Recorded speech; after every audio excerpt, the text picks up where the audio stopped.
Evaluación como aprendizaje y para el aprendizaje.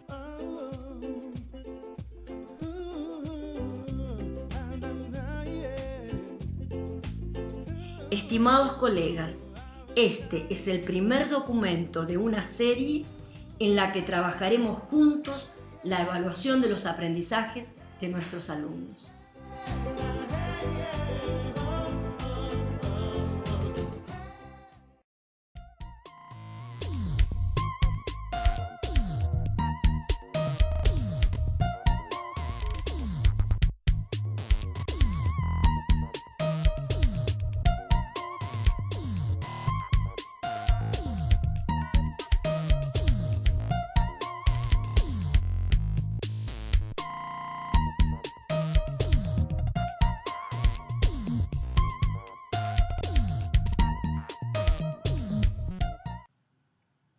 Nos proponemos reflexionar sobre la relación entre aprendizaje, evaluación, calificación, en el marco de una verdadera evaluación formativa y en base a criterios.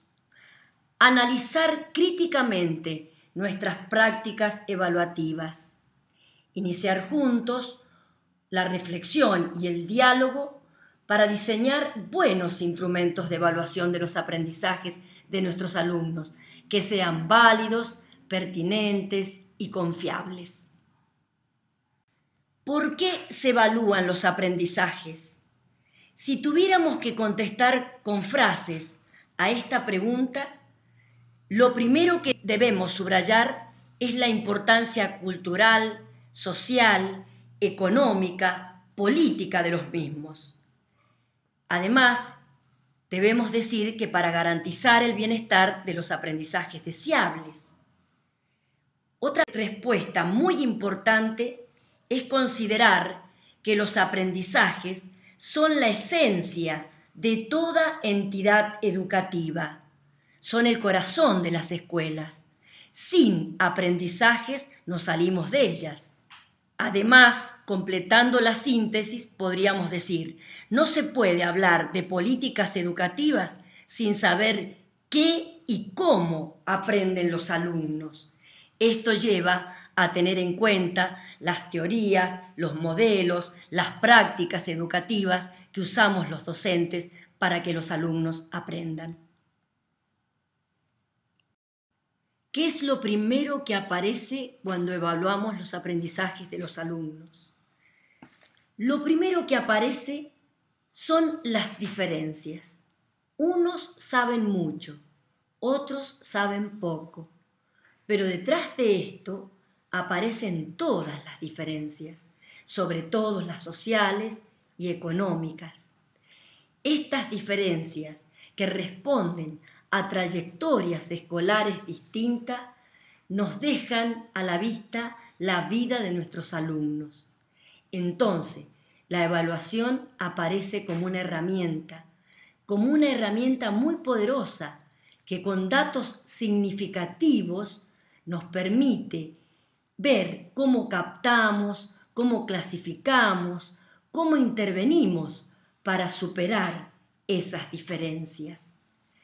En esa realidad es donde la escuela tiene que cumplir un papel fundamental. Si no compensamos esas diferencias, el concepto de equidad, inclusión, desde la educación es falso. Cuando tomamos una evaluación, la preocupación más grande tiene que ser el alumno. ¿Sabe lo que tiene que saber para no quedar afuera de la historia? Y no, el alumno tiene 10. Queremos destacar algunas afirmaciones importantes. No debe dejarse de evaluar nunca. Única forma de monitorear los saberes básicos fundamentales de los alumnos.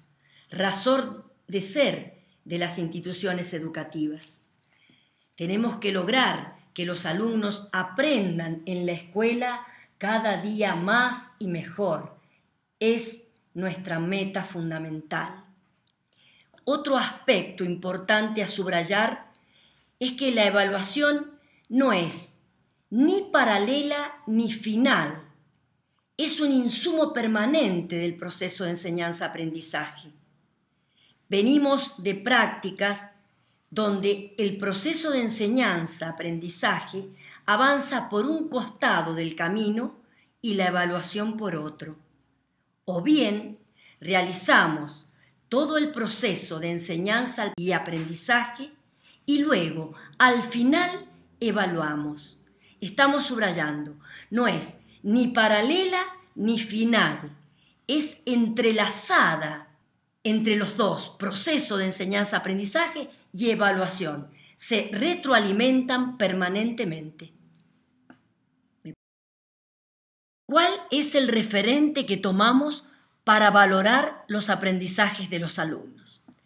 Tenemos que ser conscientes que existen evaluaciones en base a normas y evaluaciones en base a criterios. A una las llamamos normativas y a otra criterial.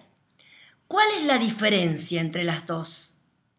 Si nosotros consideramos una evaluación en base a norma, esa norma está definida por el docente en base a los mejores alumnos que tiene en el curso en el cual desarrolla su proceso de enseñanza y aprendizaje en ese ciclo lectivo.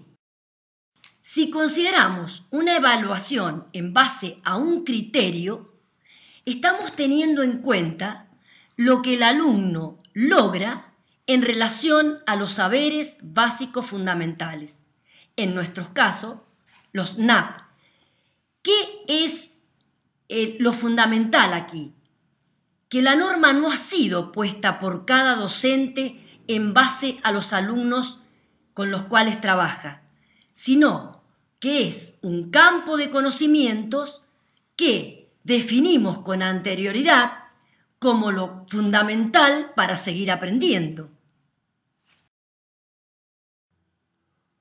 Otra diferencia es que la evaluación en base a norma nos da la posición de un alumno con respecto al grupo, o bien la distancia que hay con respecto a esa norma que está marcada por los mejores de la clase. Desde este punto de vista se profundizan las diferencias. Si consideramos la evaluación en base a criterios, al haber definido con anterioridad un campo de conocimientos que se establecen como fundamentales porque son la base para seguir aprendiendo, y es a su vez lo esencial de cada área de estudio, alcanzarlos significa alcanzar la alfabetización. Aquí acortamos las diferencias. También podemos marcar como diferencia que en la evaluación en base a norma no se plantea revisar el proceso de enseñanza-aprendizaje. La mayoría de las veces los errores corren por cuenta de los alumnos. En la evaluación en base a criterio se incluye analizar los errores. Hay que revisar el proceso de enseñanza-aprendizaje. Y si como docentes los errores que tienen los alumnos se repiten constantemente y si a su vez de generación en generación esos alumnos mantienen los errores, son la evidencia más grande de que tenemos que enseñarlos de otra manera. Además, cuando llevamos adelante una evaluación en base a norma, no se buscan alternativas de enseñanza, por lo que acabamos de decir. Sin embargo, en una evaluación en base a criterio, buscamos permanentemente enseñar de otra manera si los alumnos no han aprendido. Todo el proceso y todo el resultado es revisado permanentemente para lograr cada día más y mejores logros. ¿Qué evaluamos cuando evaluamos aprendizaje? Lo primero en lo que nos vamos a poner de acuerdo es que aprendizaje en términos generales implica un cambio de conducta en la persona que aprende. ¿Qué cambia al aprender? Cambia la disponibilidad de ese sujeto para comprender y actuar sobre el mundo. Somos conscientes que los alumnos aprenden sobre todo en la familia y en la escuela, pero también aprenden en su entorno, intercambiando experiencias. Aprenden en todos los momentos de su vida y durante toda su vida. Por eso, vamos a delimitar el concepto de aprendizaje y vamos a trabajar sobre el aprendizaje escolar, considerando al mismo aquel que se da en las instituciones educativas y sobre todo en las áreas de estudio. Por eso nos referimos a los saberes básicos fundamentales. Colegas, a esta altura del análisis les proponemos detener el video, buscar en el documento las diferencias entre los dos tipos de evaluaciones, leerlas más detalladamente, intercambiar opiniones para una mayor comprensión, luego continuar, o bien continuar hasta el final y leer y reflexionar en otro momento. Otro aspecto clave a tener en cuenta es que el aprendizaje es un proceso interno, se da en el cerebro de cada alumno. Esto no lo podemos observar directamente, ni medir. Nadie puede entrar en el cerebro de un alumno para saber cómo aprendió. Entonces esto nos hace mucho más difícil la tarea de evaluar. Nos plantea la necesidad de buscar instrumentos, estímulos que hagan que esos alumnos puedan manifestar los aprendizajes y nosotros podamos observarlos y medirlos. Nos vamos a ayudar de un esquema para entender este aspecto de la evaluación que nos provoca muchos problemas y que a su vez nos crea dificultades cuando tenemos que tener en cuenta la validez, la confiabilidad, la pertinencia de todos los instrumentos de evaluación que usamos para recoger ese aprendizaje de los alumnos que no podemos ni ver ni medir directamente. Veamos las siguientes referencias. Tenemos los aprendizajes deseados, los aprendizajes logrados, lo que vamos a llamar rendimiento académico, los objetivos educacionales deseados, los objetivos educacionales logrados, los objetivos educacionales medidos. Reflexionemos. Tenemos los aprendizajes deseados, saberes básicos fundamentales. Luego de un tiempo de proceso de enseñanza y aprendizaje, se da el cambio en el interior del cerebro de los alumnos. Estos son los aprendizajes logrados. Luego, necesitamos observarlos y medirlos. Entonces, tenemos que hacer test, trabajos prácticos, instrumentos de medición en general, investigaciones, todas las pruebas con las que trabajamos. El alumno, frente a esos estímulos, manifiesta lo que ha aprendido. A esa manifestación del aprendizaje que no podemos observar y medir directamente, le llamamos rendimiento académico. Corresponde a los objetivos educativos medidos. Esta es la complejidad que tiene la evaluación. Por eso, tenemos que tener tanto cuidado con las evaluaciones, porque muchas veces esa manifestación frente al estímulo no es un problema de aprendizaje del alumno, es un problema del estímulo. Las preguntas no están claras, los alumnos nos preguntan con mucha frecuencia ¿qué quiere que le escriba, seño o profe? ¿Esto o esto? Esa pregunta no es inocente. Cada vez que un alumno la hace es porque la pregunta es ambigua, entonces él no sabe qué contestar. También tenemos errores en la construcción de todas las evaluaciones. Tenemos errores en los puntajes que les damos a cada actividad. Tenemos errores en la claridad con que manifestamos al alumno lo que queremos obtener. Esto es lo que queremos que trabajemos.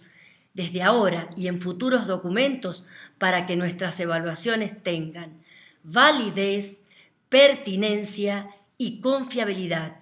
3 palabras claves que van a ir tomando sentido en la medida en que las trabajemos. Es importante considerar que por abuso del lenguaje llamamos aprendizaje al rendimiento académico y lo vamos a seguir haciendo, porque es una expresión más entendida desde toda la sociedad. ¿Cuándo un saber escolar se considera aprendido? Aquí es importante que tengamos en cuenta algunos aspectos claves. Muchas veces los alumnos repiten de memoria algo y damos por aprendido ese saber. Otras hacen una mecánica y también consideramos que aprendió. Estamos hablando de aprendizaje cuando se produce un cambio interno de una conducta. Tiene que tener estabilidad y persistencia ese cambio. No podemos decir, pasaron las vacaciones de julio y se olvidó todo. Menos, vienen las de verano y empezamos de nuevo. En ese caso, no ha habido aprendizaje. Esos aprendizajes deben ser estimados y medidos. Lo que estuvimos hablando de que podamos observarlos, que los podamos considerar desde el punto de vista de la aplicación de los estímulos y que los alumnos hayan manifestado en ellos ese cambio de conducta. Deben diferenciarse de los procesos de desarrollo y maduración. Además, requieren de un intercambio con el medio ambiente, necesitan de una asistencia externa. Ese es nuestro papel, llevar adelante toda la tarea pedagógica para que no sea una mera tarea de memoria o una mecánica y sea un verdadero cambio interno en la conducta del alumno. Exigen relación entre el aprendizaje y la enseñanza. Muchas veces decimos, yo ya lo enseñé. Si no lo aprendió, no lo enseñamos. Lo declamamos, lo dijimos, pero debe haber aprendizaje para considerar que existió enseñanza. ¿Cuál es la diferencia entre evaluación y calificación? Evaluación es un juicio de valor, no es un fin en sí misma, solo puede ser continua. Como dijimos, tiene que ofrecer variedad de posibilidades para aprender, como también debe ofrecer oportunidades de mejora. Es formativa por definición. Es siempre un proceso de diálogo, intercambios, demostraciones y formulación de preguntas. No se puede castigar, entre comillas, a los alumnos